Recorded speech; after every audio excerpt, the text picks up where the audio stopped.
For the first time since being founded 181 years ago, Fordham University makes history. This morning, the Board of Trustees unanimously voted Tania Tetlow as the 33rd president of Fordham University, effective July 1, 2022. Citing her successes as a layperson president at Loyola, where she served since 2018, Fordham University's Board of Trustees Chair Robert Daleo announced the conclusion of a nationwide search that brought in 150 candidates that were narrowed to 4 finalists, with Tetlow getting their vote of approval this week. The search committee, which included 2 Jesuits, worked closely with Jesuit leaders, including the rector of the Jesuit community at Fordham, to identify candidates, both Jesuit and laypersons, with a deep knowledge of and commitment to the goals and ideals of Jesuit education.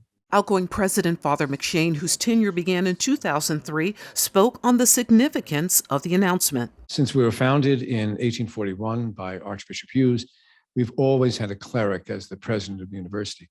And since 1846, 5 years after our founding, that president has always been a Jesuit. Times have changed, though, and Father McShane pointed to her abilities in leading Loyola through a challenging fiscal and enrollment crisis, both skills they feel are right for the college as the pool of Jesuit priests continue to decline. He shared from 1,460 in New York 55 years ago to about 320 today. Tania is an extraordinary leader. I've known her since she was named the president of Loyola University of New Orleans. It's a great school in a tough situation.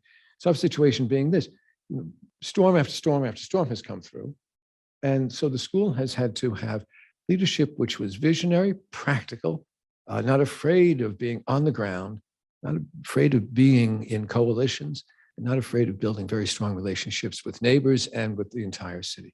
Tetlow, whose parents met at Fordham University and whose father was once a Jesuit priest, talked about the deep significance of the college's mission to strengthen its Jesuit tradition. She also shared some of her goals as she prepares to take on her new role. For me, being the first lay president at Loyola, it was an opportunity to remind everyone that given the waning number of priests among us, that we have to own the mission as lay people, or else we will lose it. And that was true before the leadership was turned over to lay people. So it's a very visceral reminder that we all have to understand who we are and speak in that language and teach that to our students, such that when they graduate, they each have a very eloquent and coherent answer to the question of what does it mean to be Jesuit educated.